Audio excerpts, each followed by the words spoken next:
I'm David Hazard, author, publishing consultant, and founder of Ascent, an international prep school for authors. We help aspiring writers develop books and launch their careers in publishing. Today I'm here to talk with Dan Sheehan, author of After Action, the true story of a Cobra pilot's journey. Dan, what inspired you to write After Action? Well, really, there were two things. And the first thing that happened was I got a phone call one morning a couple of years after I'd come home from my last combat tour. And it was out of the blue, never expected it. Probably should have at some level, but the phone call was my father telling me that my younger brother, who's about 7 years younger than I am, had just crashed his Cobra in Afghanistan and was in the hospital at Camp Bastion. All that we had at that initial time was that he had been burned, his aircraft was totally destroyed, and he had a fractured, at first we thought he had a broken back. And so that phone call really kind of snapped me out of what had become my normal life, taking care of my kids and trying to move on past my own experiences. And what I found at that moment was, as I heard the words that my dad spoke when he said these things to me, my body actually reacted as if Dave was dead, as if my brother had been killed. While consciously I knew that he was alive, I was reacting with a strange mixture of emotions, very powerful emotions. I didn't know where they came from. And quite honestly, it floored me. Would you say it was like experiencing a shock? It felt like a dam burst. It felt like I was like my father, like I had packed stuff away back in my head, emotions and reactions to my own experiences, but it's something in my past. And I wasn't quite sure what they were. But then my father's words, the realization that my younger brother as I reacted as if he was dead, that cracked my defenses, and and things poured out that I really was unprepared for. It passed relatively quickly, but it was incapacitating when it was there. And I did what I always did, actually, initially, which was I started putting it away. The reaction disturbed me. It showed me that something was not right in my own emotional makeup at the time, which seems strange to say, but something was bothering me. There was something in there. When I had been through difficult situations in the past, I had immediately pushed them away, stuffed them behind that dam, and filled that reservoir.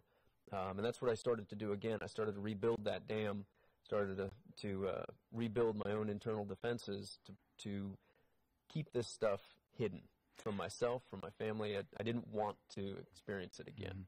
That's really part of the warrior's training, though, isn't it? To when you're going into a difficult situation, whether you're, in your case, in the case of people in the military, you're going into battle. And I'm also thinking about people who are, police officers, first responders to trauma. Part of your training is to shut down your emotional makeup for a short time, for that period of stress, isn't it? Well, absolutely. The only way that first responders and servicemen and women and other folks who find themselves in stressful situations where they are trained to act and to do something in that time frame, it's an absolutely essential skill that they be able to compartmentalize, that they take those reactions, take the very human responses to the stress that they're in and pack it away quickly so that they can accomplish their mission, so that they can do what needs to be done because lives are depending on them. So that's exactly what I had been prepared to do and what I had been taught throughout my training to become a Marine helicopter pilot, to become a Marine first and then a helicopter pilot later. Absolutely essential that I would be able to compartmentalize. And that's what I started doing again after the need to compartmentalize was really gone. I continued doing it because it was what I'd always known. Well, in fact, it was from working with you, I know it was kind of in your emotional genetic makeup, if you will, because you're in fact not the first generation military aviator, are you? No, not in the least. My family, my grandfather was a Navy pilot. My father was also a Navy pilot. My grandmother served in the waves during World War II, and my uncle also served in the Navy. And so, yeah, and my younger brother. So we have 4 naval aviators in the family, and well, my grandfather passed years ago, but in our history, and 1 pair of wings that we've all worn. Oh, beautiful. So you come by it honestly, this ability to sort of shut down emotions. Well, it's certainly something that I saw demonstrated at an early age and saw the benefits of. It's absolutely a life-saving requirement that you be able to do that when you're in those situations, when you're in a stressful environment where you must continue to act and carry out your job or your mission. What I didn't know, and what a lot of this book is about, is there comes a time when you have to stop doing that. You have to stop putting these things away and actually allow those emotions and reactions that you did compartmentalize. You got to let them come out, or they're going to seep out in ways that you don't expect. So coming back to the beginning of our discussion here, as you mentioned, one day you're at home, you're being a dad, you've just fed your kids breakfast, and the phone rings, and your dad gives you some news about your brother being in an accident, and but he's alive. But your body, as you said, your body reacted in a way that you weren't prepared for, and you reacted emotionally in a way you weren't prepared for. In your obviously in your experience, but in your discussions since you wrote the book After Action, in your discussions with other military people and even non-military, policemen, as we said, first responders, do you find that this is fairly common, that people will have an emotional response, a delayed emotional response a long time after a traumatic event? Absolutely. And they manifest themselves in very different ways, and the triggers are very different. But from my in conversations with my friends and comrades who I've served with, I can't tell you the number of guys who've contacted me and said, "Hey, I feel it's amazing the similarities between what you describe and how I feel about another event, or about having to transport a friend's body home, and having to compartmentalize those personal reactions so that you can be there for the family and allow them to grieve."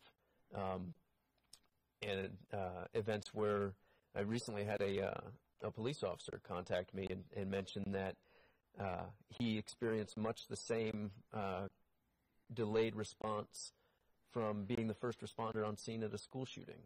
And he had to, this was about a year ago, when he responded, and had to immediately compartmentalize the 3 young bodies that he saw in front of him and strip that away from the recognition that he has kids at home.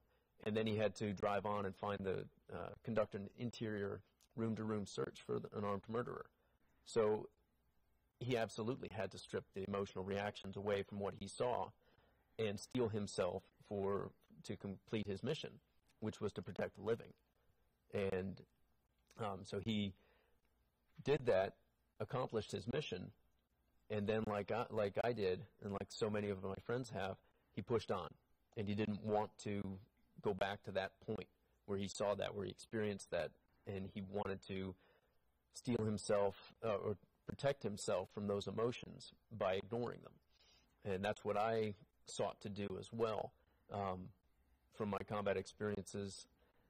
And it was really that reaction to my brother's crash that showed me that I was on a bad road, that I was actually setting myself up for difficulties throughout the rest of my life.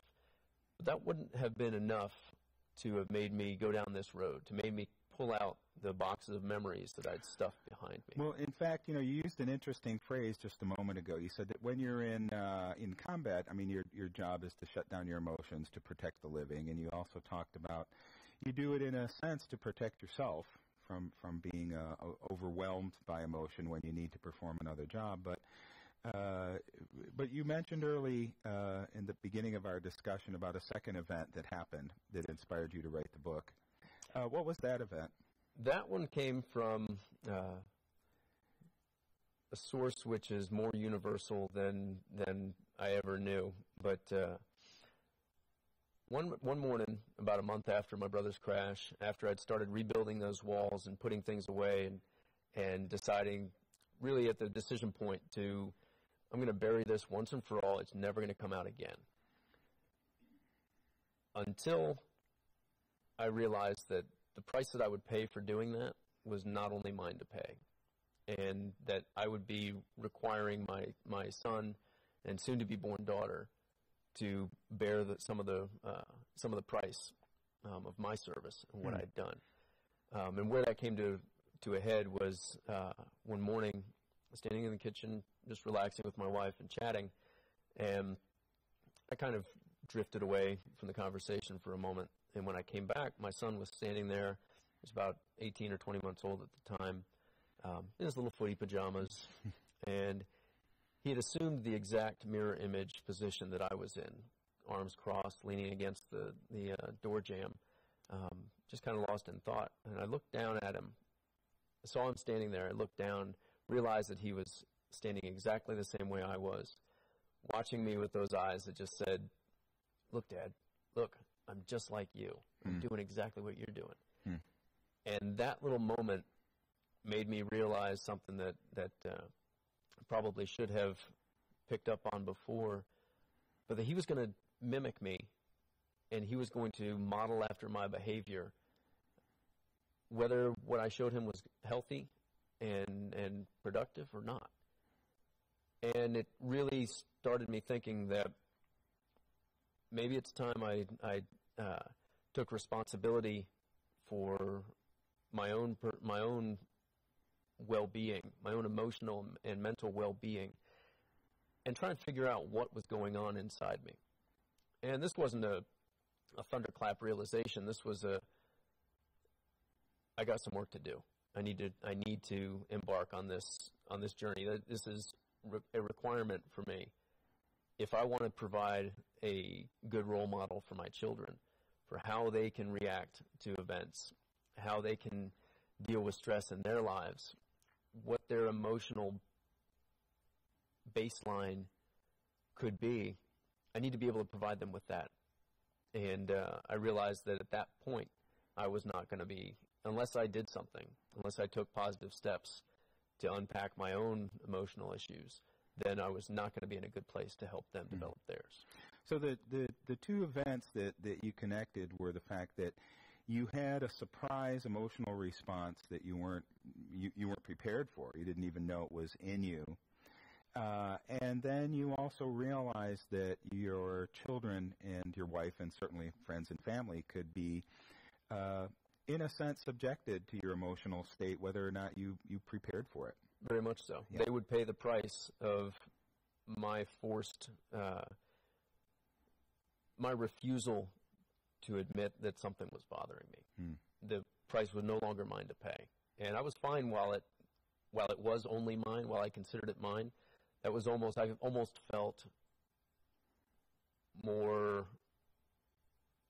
felt stronger in a way, that I was dealing with something, I was stuffing it away, I was dealing with it as a stereotypical male fashion of, doesn't bother me, I'm fine. Nope, I'm good. And the harder it became to maintain that, almost the prouder I was that I was holding it in. And it wasn't until I realized that by doing so, I was running the risk of hurting my children and possibly my relationship with my wife, that I realized that wasn't strength. I was actually being cowardly by hiding from it. And I needed to man up and face what was bothering me for my children's sake and for my family's sake. And that was what put me on the road to writing this book and to pulling out memories that I really did not want to pull back out. I wanted them to go away. I wanted them to be memories. I wanted them to not be impacting me in the present tense. And I only achieved that by facing them, by pulling them out. It was a fool's errand for me to believe that I could pack them away and like a sea bag and leave it in my basement. And nope, never have to go there. That was a fool's errand to begin with.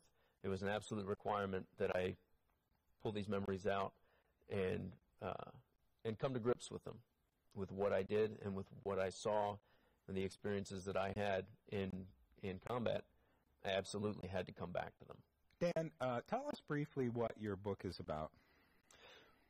Well, my book's about primarily, there's the outside story, the vehicle that actually carries the story along is my experiences in combat. I was a Marine helicopter pilot. I flew Cobra gunships and did a tour in Iraq, and then in 2003 for the invasion, and in 2004 as a forward air controller with the Special Operations Unit.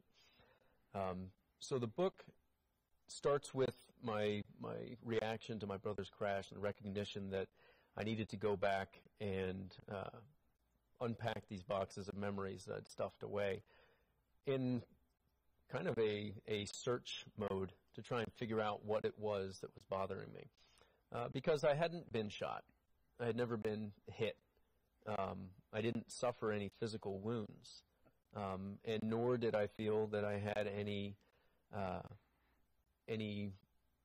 diagnosable psychological concerns. I thought that I was doing pretty well. But the fact remained that my reaction showed me something that was bothering me, and I needed to figure out what that was. So the book takes you through my initial training, a slight introduction into my life as a third-generation aviator, and then desire to join the Marine Corps and moving through training, and with a strong desire to fly Cobras. So to be a Cobra gunship pilot takes an extra level of training that's pretty intense, right? Well, it did take, basic Marine officer training is about 6 months long after you get your commission, after you achieve your commission. That's basic Marine officer training. And then on top of that came about another 2 years of flight training, just simply learning how to fly an aircraft, airplanes first and then helicopters second. And then on top of that came another 6 months of just learning how to fly the Cobra, which is a very powerful machine and pretty technologically advanced. And then on top of that came the next 2 years in the squadron, where I was a winged aviator and flying real-world missions, but I was still receiving training on almost every flight. So when you stack it all together, it almost took me longer to learn how to fly and fight the Cobra than it did to teach me how to fly in the first place. Dan, from working with you in the coaching process, I know that there was a time in your training when you were working with flight simulators. And then, of course, much of what you write about, a good bit of what you write about, is live-action combat. If you can, what is the difference in impact on you moving from flight simulations to moving into live combat as a pilot? For me, the largest issue was the thing that I was least prepared for, I would say, by my training, both in simulations and in live fire exercises, was the actual decision process to open fire. When I crossed the line the first time from never having killed anyone to making a conscious decision that the people that I saw, I was going to kill, and I was going to destroy them with whatever weapon system was most applicable to the situation. That was a much larger hurdle than I ever expected. And the first exposure that I had to that actually came in East Timor well before 9/11, when the Marine Expeditionary Unit that I was a part of came past. We did 3 days of operations helping the UN. Well, my helicopter doesn't transport anything. All we do is we are gunships. So we fly support missions, armed reconnaissance, and armed escort missions for our transport helicopters when they're maneuvering around in the mountains. And so in East Timor, this is what they were doing. We were loaded up with full cans of 20 millimeter in the nose and rockets, and flew for about 3 days protecting our transport helicopters. All this time I spent, or these 3 days I spent with my head in the targeting bucket, looking for any hint of weapons in the landing zones that our aircraft were going into and out of. And on almost the last day, actually on the last mission almost of our time in East Timor, I saw what I thought were two men with weapons in an area where they could definitely engage our transport helicopters. This is my first deployment. I think we had left San Diego a month prior, and it was the first time flying in a foreign country with a fully loaded gunship, and I was pretty excited. And to see this situation developing with armed men potentially meeting the rules of engagement, my mind went instantly to getting ready to fire, basically. We rolled in, maneuvered our aircraft around to engage these two men, and none of the other three pilots in my division, or in my section at that time, had seen these men. So I was directing I was directing my backseater kid and letting him know what I saw. He was maneuvering our aircraft and the other aircraft to get in a firing position if they did indeed turn out to be hostile. As we rode in on them, every weapon on those two aircraft were just waiting for my word. They were waiting for me to say they're hostile. That's all it would have taken. And then rockets, 20 millimeter, those men would have been destroyed very quickly. And so I knew that their death was just me saying it. All I had to do was say the word, and I would open up with the 20 millimeter, and then the rockets and the 20 from the other aircraft would show up on top of my impacts. And as we dove in on these men, their actions became more threatening in my perception. They reached up. One man took something off his shoulder and made a move to engage. And I flipped up the trigger guard and started drawing. I actually aligned the cannon with my line of sight and started squeezing the trigger when something just seemed wrong. And something didn't line up. And as much as I wanted to, I held fire. Something was off, and I didn't know what it was. But some part of me said, no, just hold. I held until we were way too close to these guys. If they did have weapons, they would have easily been engaging us at this time. And it turns out I made the right call. They were not armed. But I had come within a hair's breadth of wiping them off the face of the earth. And it would have been an absolute mistake. There was absolutely nothing threatening about these men other than what I projected onto their actions. So I got out of that one. I got out of that lightly. But when it came to the fact of making that decision in Iraq, a couple years, 4 years later, I had to make that same decision, and it was no easier to decide to kill than it had been to decide not to. So then, so the challenge in battle itself for you was obviously the stress of being in a situation where you're engaging enemy, but also making decisions, life and death decisions. Was there anything else that was? I mean, that's difficult enough. What else was difficult about being in a combat zone for you? It may seem counterintuitive, but the most difficult time for me came when it was quiet. When it was quiet? When I didn't have something to focus on. We flew out of Kuwait for the invasion of Iraq, and we're often gone for 3-5 days. We would fly until we were tired, or until the missions were over for the day or for that period. Then we'd land and refuel, rearm, and sleep if we could, and then get back out. Strangely enough, I felt pretty good during those extended operations. It was when we came back to Kuwait and I got my head down, got some good rest, got some sleep. That's when I didn't have anything to focus on. That's when I didn't have anything to compartmentalize, to drive my compartmentalization. And experiences, fears, hopes, dreams, desires, all those things started coming out because I didn't have anything to keep them wrapped up. And it was, I would get incredibly irritable and antsy right up until the point when the blades started turning for our next mission. Once those blades started turning, I had nothing to worry about. All I had to do was do my mission, do my job. There's an incredible freedom from having to worry about anything outside of my immediate circumstances when if I didn't focus on the immediate circumstances, I wouldn't have a future. So don't worry about it. Do what you need to do, focus on what you need to do to accomplish the mission, and the rest of it will take care of itself some other time. But my most difficult period was when it was quiet. It was when I had a day or two off and was not flying, didn't have anything to drive my compartmentalization. That's when things started seeping out, and I really did not want them to come out. They needed to stay gone so that I could do my job.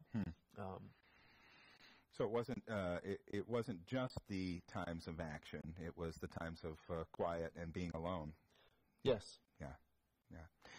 Dan, this is really a brilliantly written book. I know that readers are responding with high praise. Great reviews are showing up, reader reviews on Amazon. If there is one thing that you want to leave with your readers, one message that you would like to give them from your experience and also pertaining to why you wrote this book, what would that message be?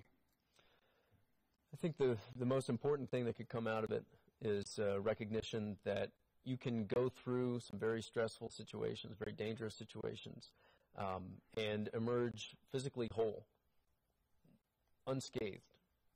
And even psychologically, you may not have any diagnosable conditions, but you have still been changed.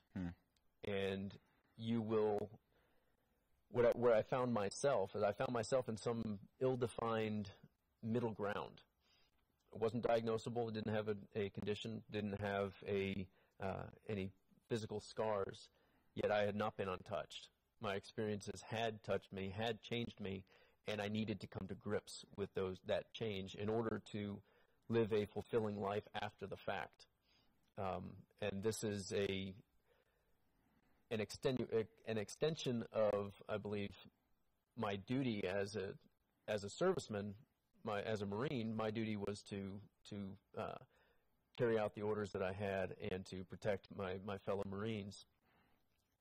That duty has shifted since I left the service, and now I have a duty to unpack those memories, come to grips with them, and try and extract some meaning, some knowledge that I can then pass to my friends who suffer, my fellow veterans, my first responders, and folks who have been through similar situations and yet believe that they're not.